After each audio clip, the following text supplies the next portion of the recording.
guys, so dito tayo sa NAIA Terminal 3. Pupunta tayo ng Hong Kong.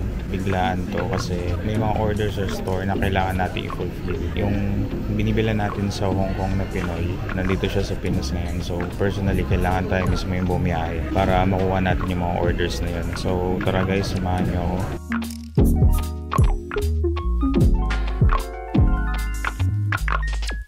So, andito tayo sa Causeway Bay ngayon. On the way tayo sa Bape. May pipick upin tayong bag doon. Ayun yung order.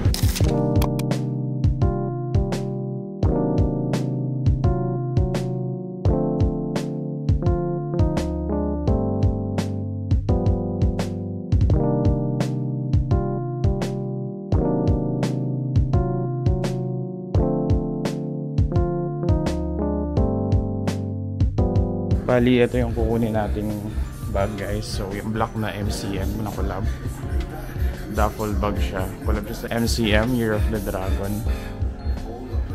Ayun yung mga iba. So ayun yung bag guys, nakuha na natin siya.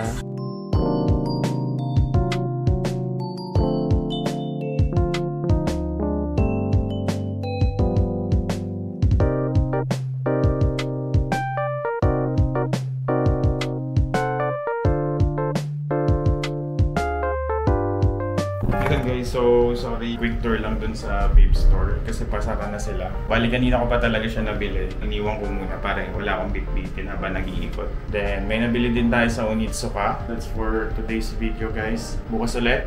Yun guys, so day 2 natin dito sa Hong Kong. Punta tayo sa Onitsuka guys. Pakita ko sa inyo yung mga pinili natin doon.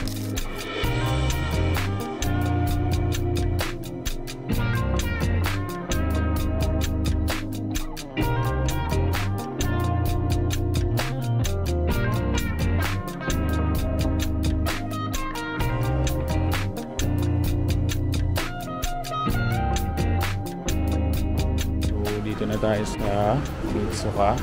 Pakita ko sa inyo yung mga kinuha nating pairs. Ayan. Saka ito. Kung magta-travel kayo, okay gamitin to. GCash, Visa card. Mura yung palitan dito. Pinaka-lowest siya. Guys, kain muna tayo. Dito tayo sa Yaki Nicolay. Ayan. Hi guys, ganun-ganun lang, balik Pinas na tayo. So after 3 days, mabilisan lang yung Hong Kong trip natin guys. Kinumpleto lang natin yung mga orders saka yung mga pang stocks sa store na kailangan. Today, punta tayo sa Marquee, dalhin natin yung mga stocks doon. Tsaka mamaya pakita ko sa inyo yung mga nabili nating pairs. Kasama ko si Ses, tsaka si Goy.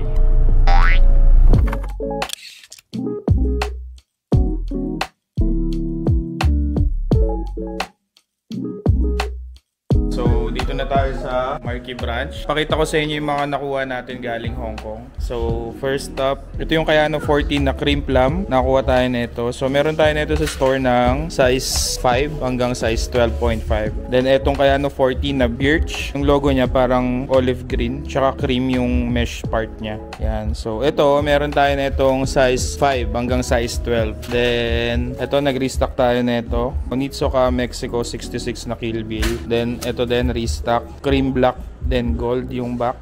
Tsaka ito guys, yung major restock natin. Ito din guys, bagong stock lang to. Ngayon lang tayo nagkaroon nito. Ito walang local release. Parang Panda tawag sa kanya kasi white and black lang siya. So Mexico 66 din. Then leather yung material niya. Yung lace niya parang wax lace. Ito yung back part. Then black logo lang. Then itong isa naman, wala ding local release nito, alam ko. Black logo na may konting silver. Ito yung sole niya. Then ito yung back part. So again, meron tayong size 5 hanggang size 12 nito. So pag gusto nyo, drop by lang kayo sa store. Nakuha nating bag sa Bape guys. Tsaka yung duffel bag na color black. Pakita ko na lang sa picture kasi na-sold na. So collaboration siya ng Bape tsaka MCM. Pakita ko pala sa inyo guys yung mga Era Store na merch na nakuha natin sa Singapore. Half zip. Ayun yung gilid niya. Ito yung back. Yan. So next, ito yung hoodie guys na cream. Logo siya sa harap ng Taylor Swift. Then sa likod, sizes na available is XL na lang guys. Pati yung half zip. Then next, long sleeve. Yan. So may logo siya sa chest part. Sa likod, ayun yung print niya sa likod. Yung mga destination ng Eras Tour. Then, may sizes tayo nito, large tsaka XL guys. Bukod doon, meron din pala tayo nito guys, restock. Ito yung parang blue-red, then gold yung likod. Tsaka may logo siya ng Mexico 66 dito sa part na yan. So, yun lang yung mga nakuha natin guys. Hopefully, makadrop by kayo dito sa store kung may gusto man kayo sa mga nabili natin sa Hong Kong. Tsaka para i-check yung mga ibang stocks natin dito. Yun lang, kita kits. Thank you for watching. Peace.